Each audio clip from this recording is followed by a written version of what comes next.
Hello, everyone, and welcome to another episode of Aurora Squadron Podcast, a podcast where we talk about the local Alaska metagame, as well as our thoughts about XWing in general. Today is a special episode.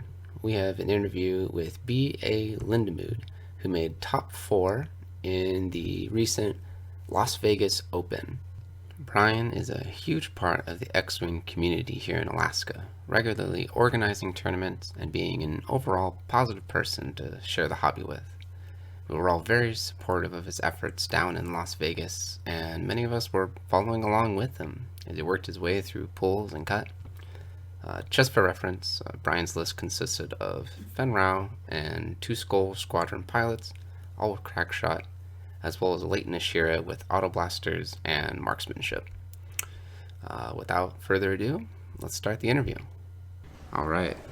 I'm here today with Brian A Lindamood, top 4 cut in the recent LVO tournament, Las Vegas Open.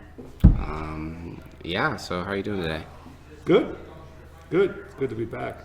Yeah, how was the trip? Excellent. I mean, it's Las Vegas, but other than that, it's excellent.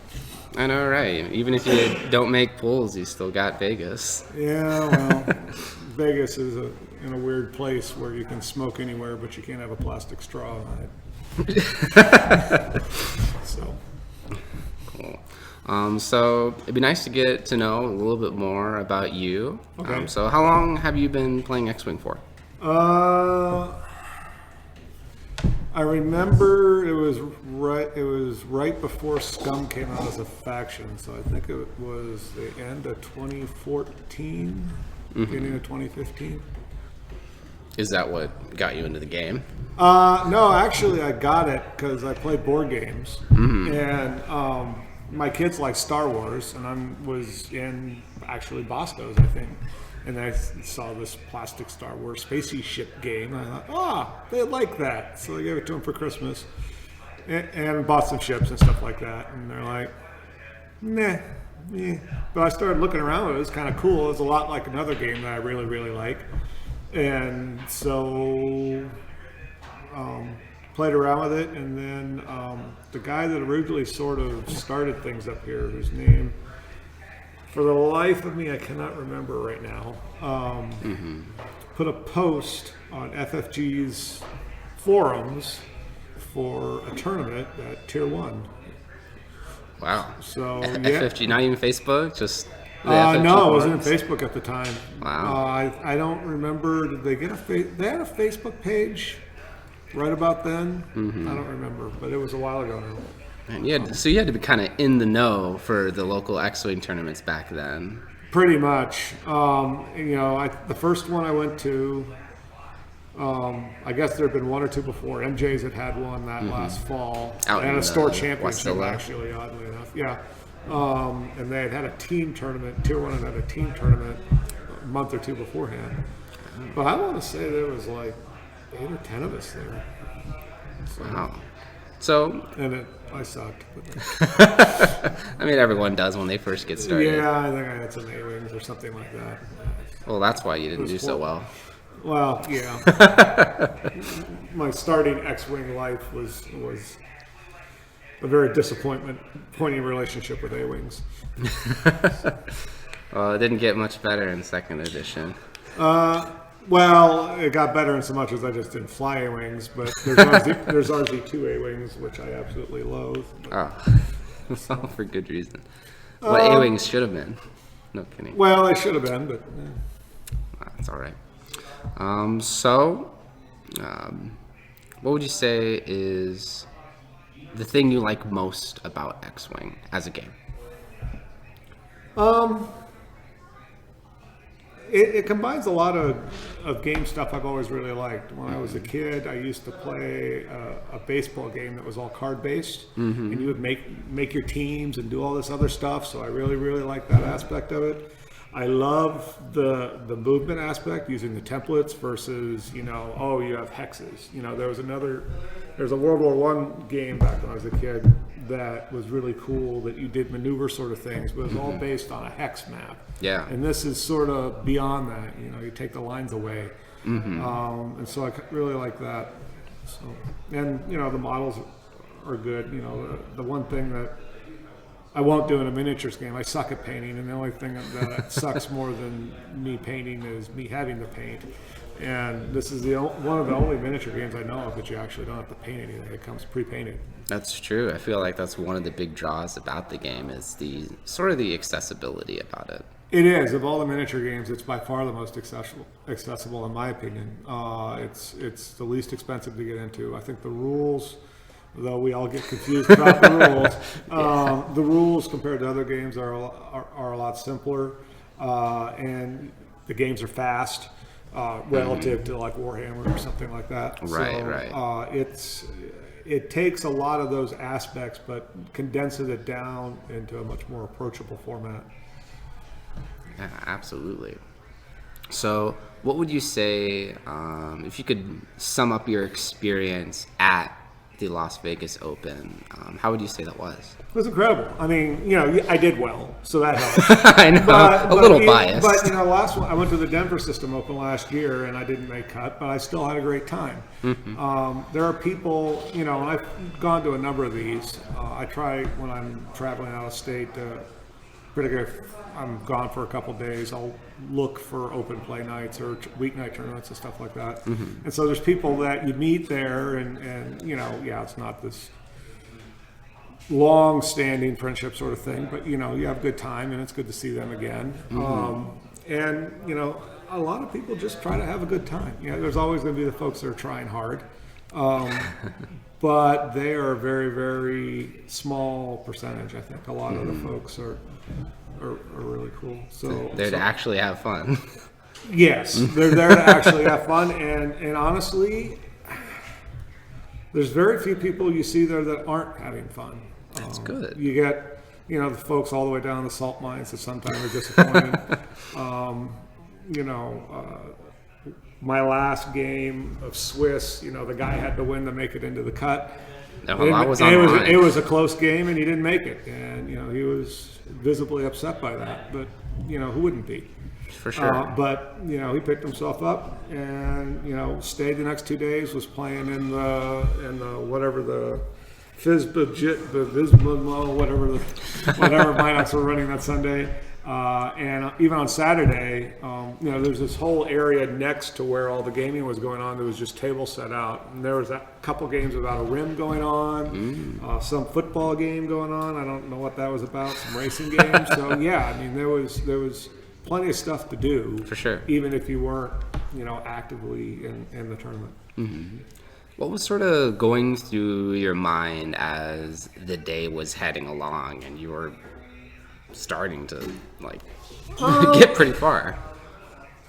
It never really dawned on me until my top 4 match exactly what was going on. My first game, the top 64 game, was against the very list that beat me the day before. Yeah, you went 5-1, right? Right. Mm-hmm. Zach Bard, who ultimately won, was flying a list. The only difference was one had Whisper and one had Centerfell. Mm-hmm. And it was very interesting. It was interesting in a couple ways, in so much as when I went back and watched the Twitch and what people were saying in there versus what was actually going on the table. Yeah. But that very first game, for some reason, 5th games always get me, whatever. But I did the math. I was like 3 for 20 in cuts. First game of cuts. Mm-hmm. For whatever the reason is, I always just blow up in the first game of the cut. So that game was kind of weird. I knew I took a long time because normally I'm pretty quick. In fact, the only 3 games, the whole weekend that went to time, I was on stream. Mm-hmm. Because I don't play a numbers game. If there's something there, I'm going to kill it. Mm-hmm. But the other thing is the guy that I was playing, who I just met playing there, we went to the same school, all this other stuff, really? And they were taking a long time to get us up and started. So we were just talking about, did you go do this? Yeah, I did this, and just a fantastic. All my games were kind of like that. The people I was playing were really, really cool. We were just having conversations and rolling dice and I'd always give people shit when they'd knock the shield off of Layton because that was the only shield I had. And, so, we were joking around and doing a lot of that. And he was a very, everybody has their pace, and he was a very careful player. And but the other thing about that game that was very, I'd known that I had lost to that the day before. Yeah. And, one of the other things I had done was I changed my opening. I had the same opening all the first day, and I was having spacing issues the whole day. Layton was coming in too late. Femme was getting there too early. And so I switched it for the first time. I was going to practice the day before, and I didn't. And so suddenly, Layton's in the way of everything. And the thing that lost the game before was those concussion missiles, double modded at range 2, range 3, Yeah. And so suddenly I needed to be a lot more careful about how I approach stuff. And here's this stupid sick in the way of everything. And so it took me a while to, there's one move there right after, the first range 3 shots and he was pulling his dials back and changing his mind too. He wound up doing something that I didn't expect, but it's fine. And that was the match in cut, or that was the first match in cut, and then the second one. And you still made it. Yeah. The second one was Yuri Femme, which I felt okay about because I had twice as many ships as he did. He had initiative. He had like a 30-point bid or something like that. Right. It's very fun. And he sort of tried the bait with Yuri and had a hard flank with Femme, but Femme was way too far away.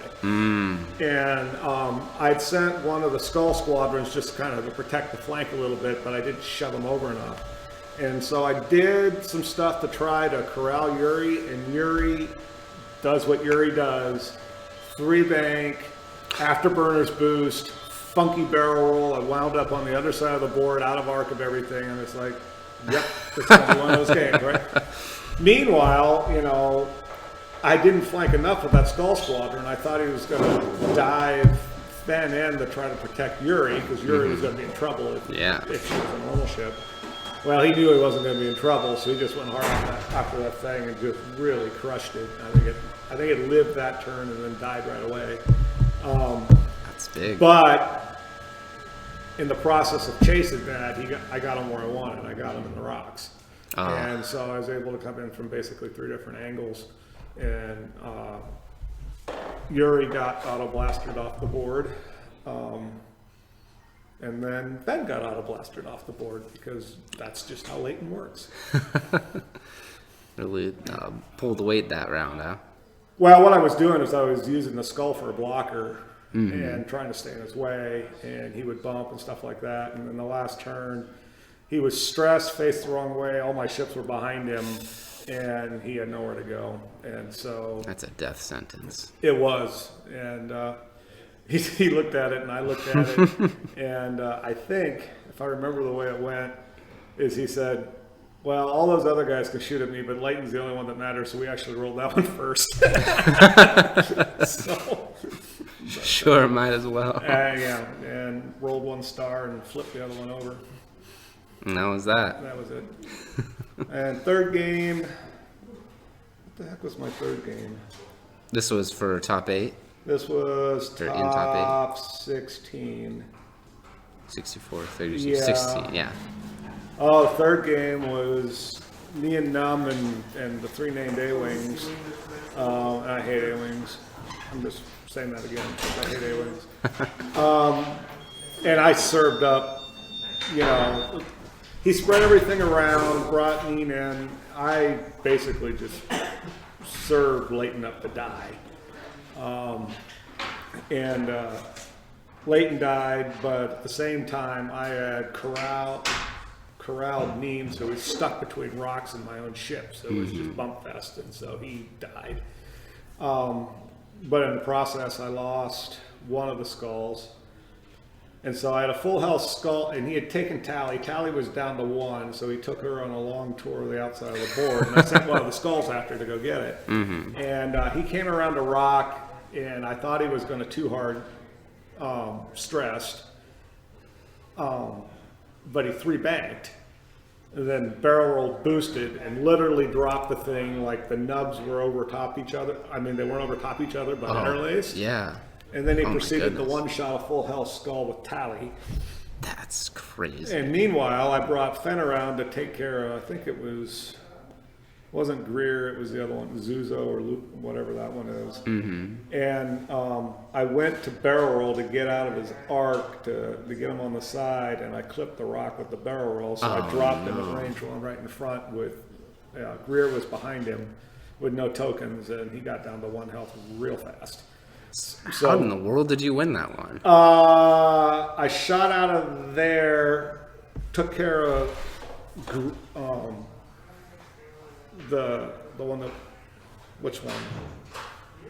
I got rid of Tally on the next shot. Mm-hmm. Basically, Tally didn't really have a whole lot of I mean, he was like range 3 in front of, not even range 3, just beyond range 3 in front of Fenn. The other two were behind me, so, and one was facing the wrong way, so I just basically just went straight at him, took care of him, but then I had a full health Greer and a full health Zuzo or whatever the other one is. And that one was, he asked for time, he wanted to know what the time was. I think he told us it was 34 minutes. He's like, shit. And took a couple shots to get rid of Zuzo while Greer was running around. And then I chased Greer. I think we went back and forth across that board 3 times. Mm-hmm. But towards the end, I'm in the middle of the board cutting across after turning around because I tried to get him. I had him at range 1, did no damage. So then he shoots to get the heck out of there. I have to turn around. I'm coming back after him down the middle of the board. He sweeps across. And for reasons I don't understand, I think it was try to stay out of his arc, he aimed towards one of the corners. And so I pulled. I wasn't sure which way he was going to head, so rather than continuing with a 5 straight boost, I actually just 3 straighted to get behind a rock and just sort of see which way he went. He went towards the corner, and at that point, I turned in, there's a rock in the way. I had to go around the rock. I had a range 2. He was at like a 45 degree in the corner. I had a range 2, and I did 1 shield damage to it. Once again, I rolled like crap. And so then I'm like, I'm close, he's close. He had to turn in, and I didn't have a whole lot of shots because I couldn't turn around. I was stressed, and so he smartly just came at me and made me bump. And we're getting down close to time at that point. So then I spun around, and I can't remember what he did, but he didn't. He should have 5 straighted, just gotten out of there, but the way he was aimed, he couldn't have done it because of the rock, and so he banked. Not enough distance. And not enough distance, and I was able to basically come in on his flank with a 3 straight boost. 5 dice, 5 hits. And he needed 2 out of 3 paint to have a chance of surviving because there was 1 crit in there. Mm-hmm. You know, so that was it for him. So super close. It sounds like all of your matches were pretty darn close. At least when it came to cut. The second one wasn't. The last one honestly wasn't. No, the second to last one wasn't. But yeah, the rest were. Mm-hmm. Honestly, the first game wasn't going to be close because I knew I had to kill the shuttle. I mean, that was the one thing I learned from losing to that list the day before. Yes. And so the whole game was, how do I get to the shuttle? How do I keep Whisper unaffected and not get missiled off the board? Mm-hmm. And, you know, we had about 10 or 15 minutes left. I got rid of the shuttle. Fenn serendipitously just wound up in the right spot. He stuck Whisper in a weird spot. I remember he was thinking about barrel rolling, and I'm just sitting there, and we're talking the whole time. He's like, I think you should barrel roll. I'm like, yeah, I don't think you should. I think you should probably focus. And so, you know, there's that game going back. Well, yeah. Do you throw me in the briar patch or not? And so he did it. Didn't work out. So that game, honestly, once you're down to 2 Inquisitors on their own, I still had 3 ships on the board. Mm-hmm. I think I had 3 ships on the board. Maybe I had more than that. I don't remember. It was not going to go well for him. Mm-hmm. Ben Yuri was not close. The others were. Actually, the top 8 one really wasn't. He had Corva, he had Finn, he had 2 T-70s, and he had Tally. That's a lot of people. It is, and again, it was interesting watching the comments on Twitch, what I should be doing versus what I was doing. Mm-hmm. But my whole goal there was get the 3-die shots off the board. Yeah. And so I split up, got him to spread things out a little bit, took care of the T-70s. Tally, he made a bad mistake with Tally by landing on the rock, but at that point, he was already in trouble because he had Fenn and Corva all the way over on one side of the board. Tally was all the way over on the other side of the board, and my ships were in the middle. And those ships are not fast enough to keep up with mine or his. Yeah. And so I turned everything towards Tally because it was going to be 2 or 3 turns before they mattered. Mm-hmm. And he was nice enough to end Tally a little sooner than she probably should have. But, so then at the end, it was just Fenn and I dumped a couple really good shots into Fenn, and Fenn did what Fenn does. And I think he had 4 hits going into him one time. He rolled 2 blanks, added a blank, or 3 blanks, added a blank, heroic into 4 evades. And it was just awesome. We're both just laughing and cheering. So it was a good time. Cool. So which match would you say stuck out the most for you out of the whole weekend? 2 of them. Well, it's weird. After the fact, there's before the fact and after the fact. Before the fact, my last game of Swiss, it was Luke, Braylon, Lando, Falcon. Mm-hmm. That was probably my closest match of the weekend outside of the Tally one. Yeah. Basically, he let Luke hang and thought I was going for Braylon, and I just shot past Braylon and just nuked Luke. Oh. In the process, though, he was able to turn Braylon in behind me and get rid of one of the Fang fighters. Mm-hmm. And then he had left Lando way out of position. He was going to circle around with Lando, but the way he had it, I was in the opposite corner of the board, so I had like 2 or 3 shots to try to get rid of Braylon before he showed up. That proved difficult to do. Yeah. And about the time, it was 2 or 3 rounds before Braylon finally died. And in the meantime, I'm down to 1 health. Fenn took him out, but was it Fenn? No, it wasn't Fenn. It was actually one of the Fang fighters. So he had an untokened shot at Fenn. Fenn was untokened. And he did 3 damage into Fenn right away. I had 1 health on Fenn, 1 health on Layton, and 1 health on the Fang fighter. And Lando, I think I'd taken 2 shields off of. Oh my goodness. But he was circling around, and so once again he was up in the corner. So I tried to get him to bump off the board. I shot Layton all the way forward and pinched him. He was like literally 2 millimeters from the board edge at a 45-degree angle, with Layton at a 45-degree angle the other way. Oh my goodness. If I had barrel rolled her, I think I would have done it, but I didn't. And Fenn was coming in behind. Mm-hmm. He was about range 2 at that point, and the Skull Squadron was he had K-turn. It was aimed the right way, but way far away. Yeah. And I had to figure out how to get rid of the stupid Falcon. And I knew he had the turn to get back on the board.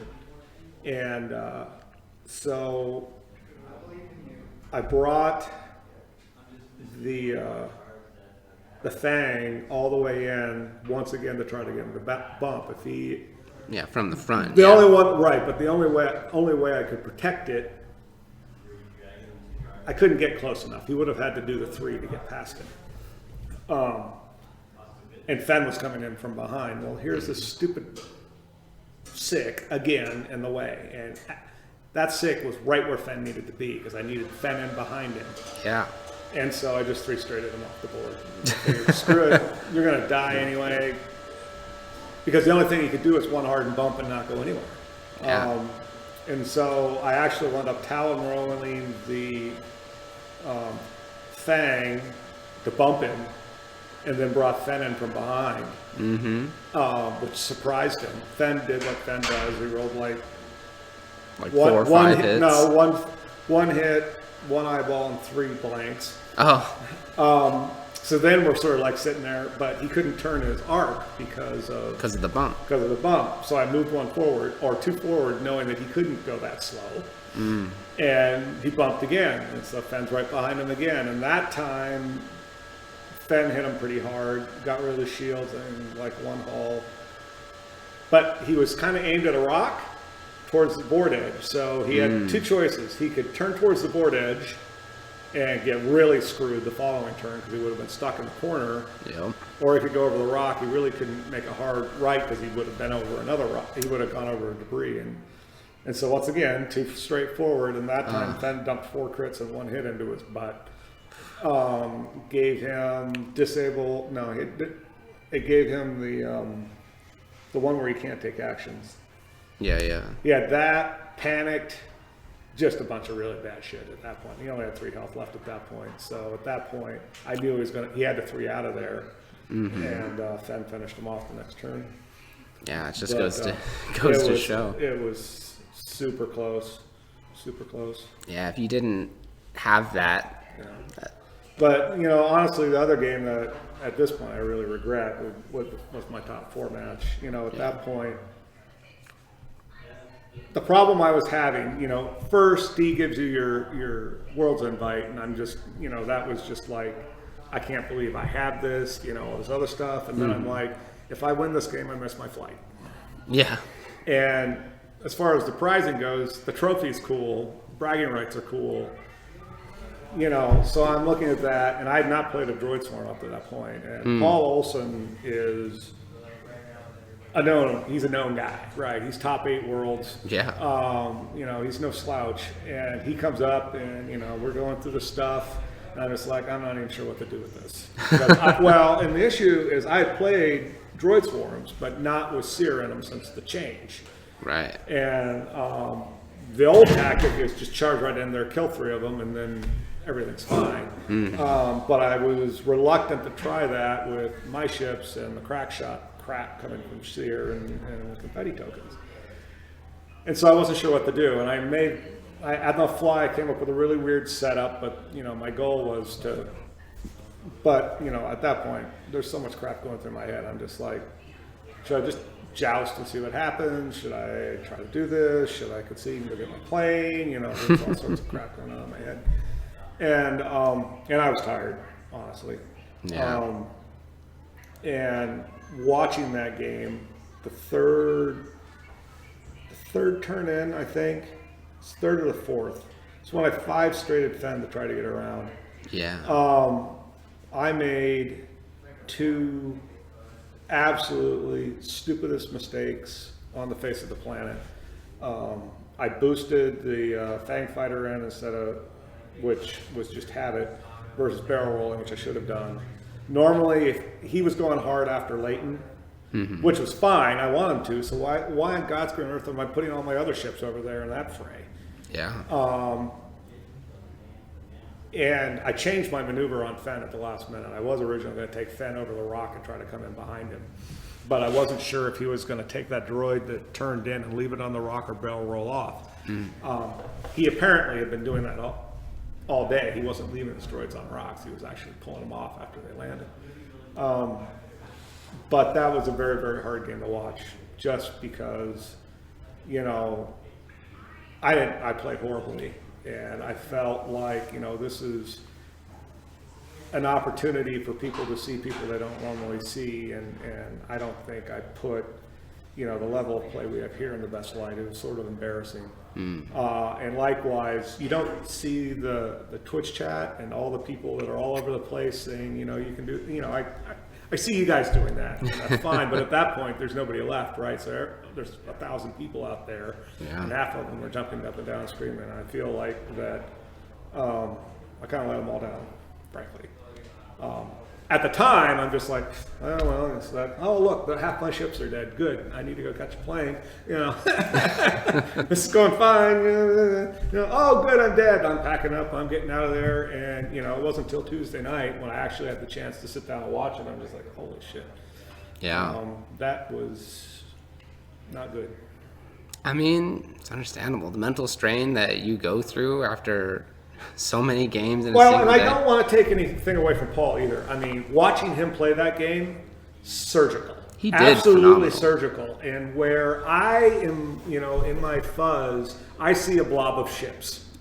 He is looking at each one individually, and he is sitting there dancing in and out, dropping them, not bumping and dropping them in and out. I have never played against a Swarm player like that, ever. Fantastic, and he was great the whole time. He made sure that he was trying to be as fast and efficient with his dials as I was. Yeah. And honestly, 5 more minutes, he would have lost. Sure, yeah. I think I had 1 damage on that Fang, and he had Seer that was 1 away from half, and the other droid, and I would have just eaten them for lunch. Yeah, I remember watching that game. I was like, just a little more time, and he probably could have done it. But after that one turn where you lost both the Skull Squadron and Fenn, like, yeah, at that was point, well. was But a again, big that turning was point. that was me looking where Fenn was, and he gave me a lane out, but everybody was going to be shooting on their way out, and Yep. so my position at that point was, again, and this is a lot of it's just being tired, but I mean a lot of it's just like, well, Fenn's going to die this turn, so I'm just going to turn him in, and that was the predictable move, Yeah. and he had prepared against it, and that again is. It's my fault, honestly. He is too good of a player to allow that sort of lackadaisical playing to make it. And so I lost.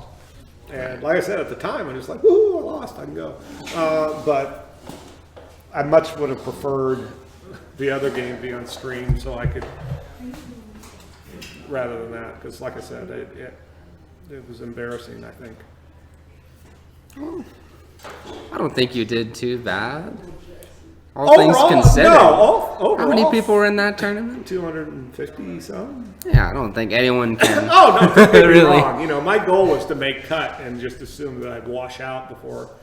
And the dream was to get an invite. No thought of ever winning it. Clearly, my plane reservations had no thought of ever winning it. And that was part of the problem. I had already checked. I couldn't move my flight back. I was leaving the following day if I missed it, and that would have been problematic.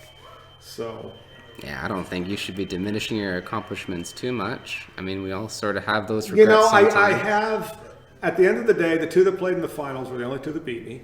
And frankly, I give a lot of credit to Zach Bart because after our match, and this is a question that everybody should ask after they lose is, what did I do wrong? What should I have done? And he said, you should have killed the shuttle first. Bottom line. Because I was trying to kite and do the skull thing where you stay back at range 3 and then you dive in.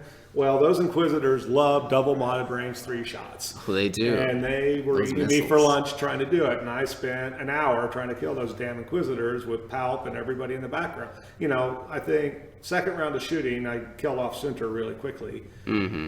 Not so much because I'm a great player, more because he just rolled poorly, and that's what Sunter does. But would I have come to that organically on my own? Maybe, maybe not. But that's what got me through round 1 the following day. And that last match between Zach and Paul was epic.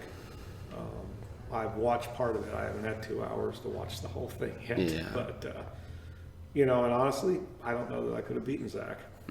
He's very, very good with that list. And yes, I would have approached it probably a little bit differently the second time we played, but it was good. He's one of the top players in the country for a reason. They both are, frankly. Yeah, absolutely. So let's talk a little bit about the list that you brought that day. Yep, the one that you told me not to. Yes. I have to point that out. Well, what was your thought behind Well, it that started putting back together? in December when I knew I was going. It was like, okay, I need to come up with a list. And you guys have been the victim of a lot of my bad decisions there.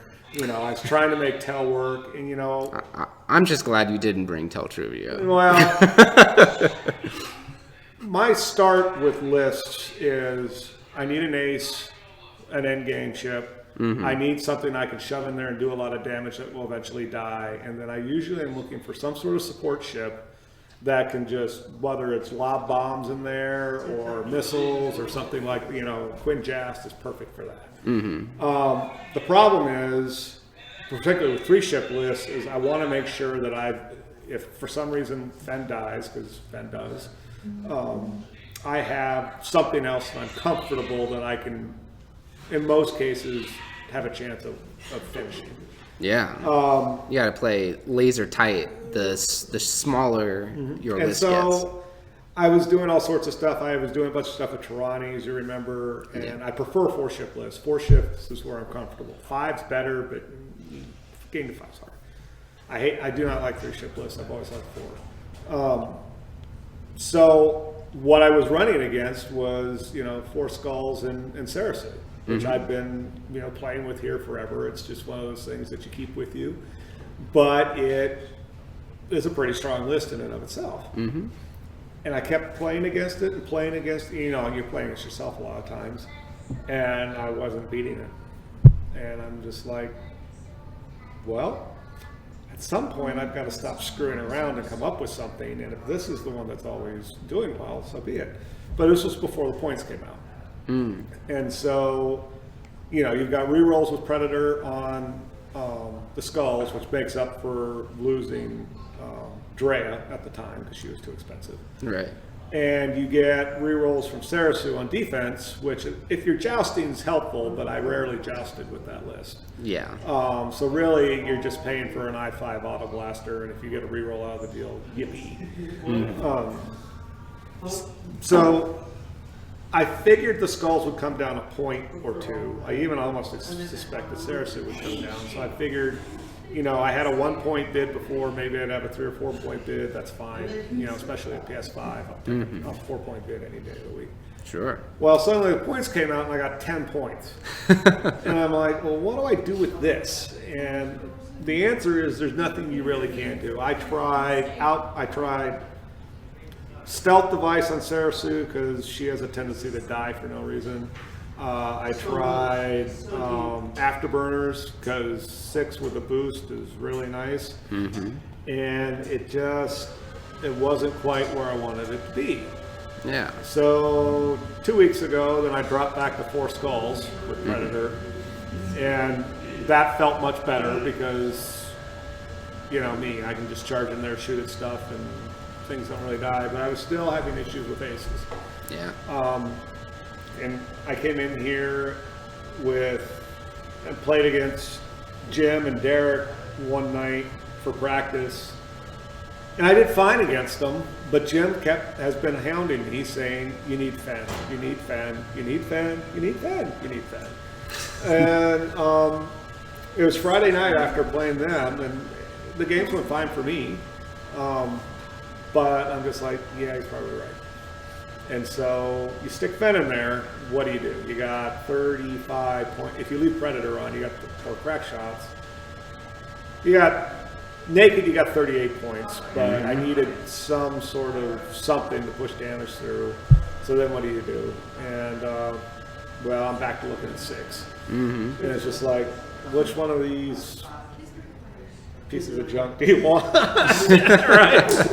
And they all look a little the same. And I've been messing around with Drea and the Tensari point bets with marksmanship and Auto Blaster, which is horrible. Don't try it. But I noticed Layton, and I'm just like, well, okay, so maybe she gets an evade.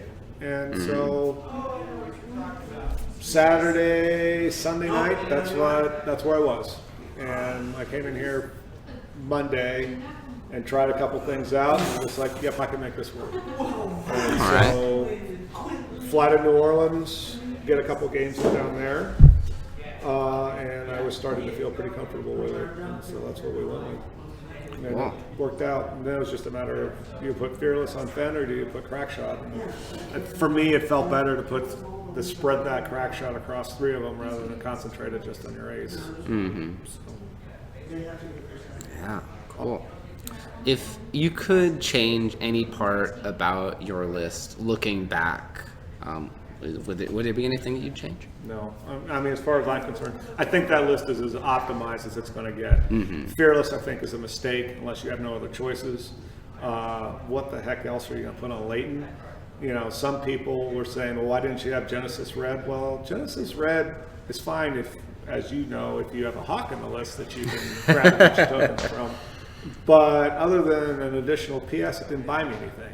Layton, I could at least throw in front of a tie swarm and just probably win. Like, there was not a take a lot game of Tuesday damage. night in New Orleans where I stuck him in front of a droid swarm. It was weird. He didn't have TA-175. He had Commander Cody or whatever the hell the other one is. Or Kraken. Kraken. It would be weird to see Commander Cody. No, he had Kraken and did some other stuff. But 7 droid swarm, and I just dropped him right in front of their range 2. On my attack, I rolled, I think, a hit and a focus. Didn't spend the focus token. There you go. And by the time he was done shooting, he had a stack of. By the time they were done shooting, I had a stack of 5 fade tokens sitting there. I'd spent the focus. And I think the last roll, I just laughed and said, I'm not rolling dice, here's just 3 tokens. Go away. And, you know, that's one of the things I'm looking for. And one of my better lists in 1.0, I was flying Tarn a lot because I can just shove him in there and he doesn't die. Yeah. And that's one of the issues. 4 times after cut, 4 times, I had a full health skull, 1 shot. Yeah. And with tokens, no less. That's just one. Tally did one of them, which nobody believes ever happened, but yeah. So they do die occasionally, unexpectedly, for no good reason. Cool. So what would you say about the experience of traveling for tournaments in general? It depends. If you're looking at what they're doing with the system opens, they used to do them with cons, right? Yeah. So you're buying a con badge for 10, 20, 30, 50 bucks that you don't care about most of the time. Yeah. And it depends on where it is. You know, Las Vegas is not the cheapest place on earth. You know, Denver was great. Denver, they got some sort of mid-level hotel. The events in the hotel, and there's restaurants around there, so you're just good. Yeah. The most expensive part about Denver is getting there from the airport because the airport's almost in Wyoming. But and likewise in 2 weeks, Fort Worth. 5 minutes from where I used to live, I know exactly where it is. It's a Radisson in the middle of absolutely nowhere. It's in the hotel. So the expense isn't so much. The ones in Seattle. You're staying in Seattle, and Seattle's not cheap. Yeah. A lot of the folks that travel in groups to these things, they just do Airbnbs, and they all sleep in the same place and that sort of thing. We don't have enough people traveling for that to work. It's true. So, but yeah, other than that, it's just like traveling anywhere else, really. Some people will extend their stay on the front end or back end. When we had the regional up here, when the bunch of guys from Seattle came up, a lot of those guys spent an extra couple of days, brought their family, and just saw what an actual Alaska vacation. Saw what Alaska had to offer in February, which okay. Well, not much. So, I mean, from that perspective, yeah, you can do stuff. The Las Vegas system open, which I think is in March. It's in a hotel somewhere in Alameda. So again, you're paying for plane tickets, you're paying for hotel. Fort Worth, you probably need a car, judging by where it is, but you don't necessarily have to. So it's not inexpensive, but it's not like vacation in Hawaii or something like that. And if you've got miles to burn or something like that, it could be a lot more economical. For sure. What would you say is some of the biggest differences that you see going to other communities as far as the game is concerned? Do you see any differences? Well, I think that's where traveling to these other things is important. If you're out for whatever the reason, visiting family, wherever else, if you can get games in somewhere else. That's part of the reason why we've got the tournament format that we have here at Bosco's. Before that, it was once a month Saturday, and it's an issue to take 6 hours out of a Saturday when we've got family and stuff to do and chores to do. Well, when I was traveling at that time out on the East Coast, all the tournaments in the Northern Virginia, Maryland area are weeknights, and it's 3 nights, 60 minutes, or 3 games, 60 minutes. And I'm like, I can make that work, right? Yeah. And this is an opportunity. I spent a lot of time on the off day talking to other TOs and other folks from other parts of other communities, just learning about what they do. Northern Virginia found out has a try-hard group, right? And it's basically the guys that want to do this competitively, but don't want to dissuade new players or the casual player from coming to open night. So they have their own night where they just bring the most broken shit they can find and beat the crap out of each other. Yeah. But then on the other open play nights, they'll bring a fun list or a couple extra lists so that people learning the game can do that. We don't have anything like that here. I don't know if we have a community large enough to do that here, but you learn how other people do things. Yeah. And it's really cool. You learn about one store. They took all the conversion kits, leftover conversion kits that didn't really sell and stuff like that, and and people that have extra stuff, or a couple folks got out of the game, and the guy that runs the stuff at that store has this giant box of crap, and somebody wants to be new to the game. It's just like, oh, you need this card, here's that card. Oh, you need this, you need this ship model, right? And it's sort of this goodwill box of stuff to help new people who don't have $1,000 to dump into this thing right away. And I thought that was kind of cool. I don't know if we can do something like that here. Lord knows I have a box of crap. But I have more focus tokens than I'll ever use. But there's opportunities, I think, that we could seize on if we figured out a way to make them work. Okay. Well, do you have any further thoughts about your experience or XWing or anything? I sort of summed it up in the email, but I do believe that, for a long time, everyone sort of laughs, oh, it's the Alaska meta, and, you're way out in the middle of nowhere, tiny European meta, whatever you want, whatever conclusions you want to draw from that. And I think there is a reluctance sometimes for some of our players to play elsewhere. But the bottom line is that this isn't just where the losers go to play, so to speak. We do have people come up to our regionals, and they haven't won them yet. And I hope that stays. But we've got some very good players up here, and I don't think we have anything to be ashamed of just because we'll all show up at a tournament and bring just absolute random crap because that's what we want to do. Yeah, you're always going to have the guy that brings the broken medalist, but rarely does that get them all the way through. And I think I like that, but I don't want people to be dissuaded from going to tournaments like this or other tournaments or playing elsewhere because they think they just can't compete. And the answer is they can. Yeah, absolutely. Well, all right. Thanks so much for taking the time to come out. It was really great to get your insight and talk about your experience. Sure. I hope that everyone listening really enjoys this hot take. It's hot take. Or exclusive Aurora Squadron content. Yes, exclusive, because nobody else wants to talk to me. So anyway. All right. Thanks, Thank guys. you.